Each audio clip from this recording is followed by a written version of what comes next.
Hi, my name is Andy Schmuckler. Uh, I call my work a better human story. Uh, at the larger end, it's got to do with understanding our situation as uh, the creatures who created civilization on this planet, and understanding the nature of the challenges that made is probably essential. And I claim to offer an understanding of that big picture on my website, a betterhumanstory.org. But it also deals with just the smaller things that we um, get a glimpse into the larger things through. And one of those smaller things on my mind is that I hear frequently people talking about that Trump demands, above all these people, loyalty, meaning it's understood to mean that regardless of the law or the Constitution, they're going to do whatever Trump wants, and he won't have anybody saying no to him like he did the first time he was president. I understand the idea of using that word because it does map onto what we often think of as loyalty. In other words, you don't betray a friend, you're a loyal friend. But loyal is a virtue. People who are loyal are good to have in one's life, and people who are disloyal are not good to have exercising power in the world. It's a virtue. And it's a virtue, by the way, that I think is interesting to talk about in terms of the American culture, that conservatives have put loyalty as a higher up in the hierarchy of values than the liberal side. It's just a matter of, but everybody recognizes that it's a virtue. And what Trump is demanding is not a virtue. So that is not the right word to use. We need, if we're going to understand what we're dealing with, it helps every little bit that we utilize language that illuminates what's going on here. Loyalty is not what's going on here. What's going on here, because what they are doing is loyalty to him, but at the expense of betrayal of the sacred oath they take when they take office. That kind of disloyalty is huge, and nobody should think of them as being loyal when they do whatever Trump wants, which destroys or damages the Constitution that they took an oath to protect and defend. So what can we call it? Well, people have also used the word fealty. And fealty is a word that sort of comes from the medieval power structure in which lords had vassals who basically swore an oath to be of fealty, coming from some Latin word having to do with faith, to be faithful to them. And that makes a whole lot of sense in the world in which that fealty became such an important virtues.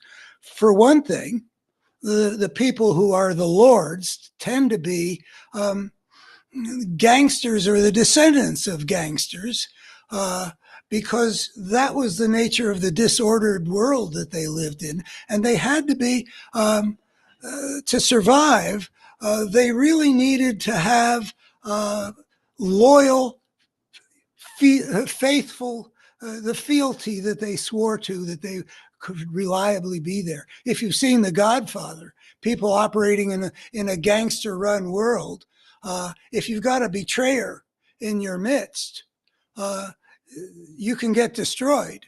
In The Godfather, it was one of the brothers gets destroyed, and the Godfather gets almost completely destroyed because of the betrayer. And you can see that in The Godfather, that's so important that it becomes important to murder the betrayer, even if he's married to your sister.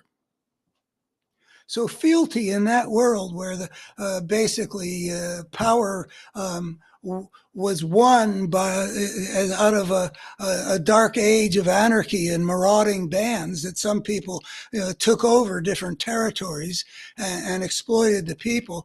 But putting that aside, they also had to, for their own survival, they had to want fealty. So in a way, fealty is also too good a word, because those guys who demanded fealty were operating not for their own fault, but they were operating in this anarchic world where certain things became really important, and the virtue of fealty wasn't the fault of betraying an oath to defend a really good order, which is what our situation is here.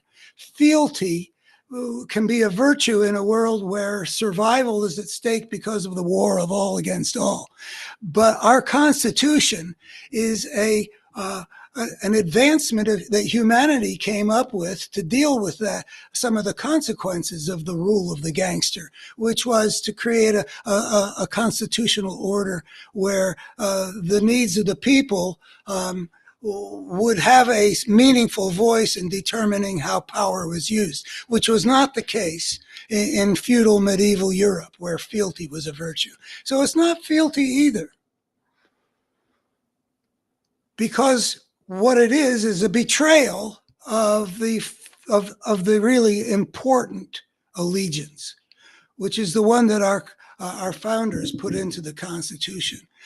They don't have anybody swear an oath to, as somebody has been pointed out, to protect the king, to serve a king. Or I don't like use of the word king in that situation. That's another word I'd like to see changed. Just talk about it as a dictator.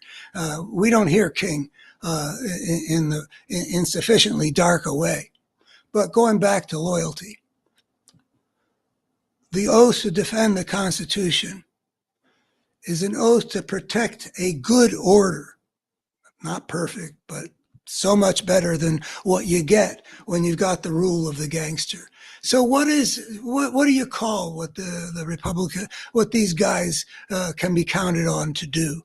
And the Republicans in the Senate too are all swept up in this, and it represents a lack of any virtue. It's either the craven willingness to do evil to get power and status for oneself, or it's a cowardice, a willingness to serve the vindictive ruler to protect oneself against wrath. There's no virtue to be had here. I've been experimenting with words like servile, and enslave.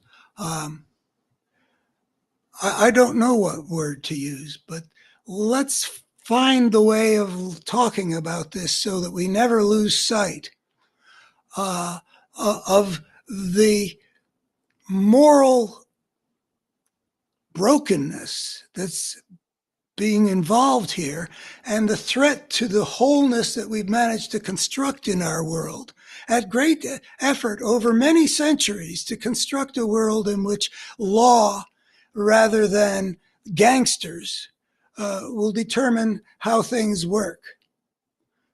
So let's not use the word loyalty, nor even fealty, and I don't know what word to propose. Thanks. Again, integrated, elaborated picture of our situation as Americans and as the civilization creating species is to be found on my website, betterhumanstory.org. It represents the accumulated stuff I've been able to put together in an integrated way since the idea for that book came to me 54 years ago.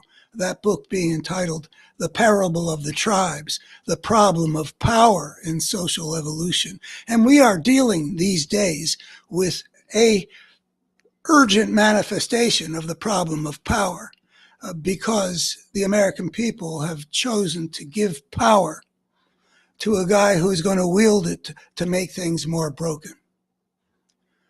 Thanks. If you're moved to subscribe or like, I like being encouraged. This is kind of lonely stuff out here, giving out my best. Encouragement is appreciated.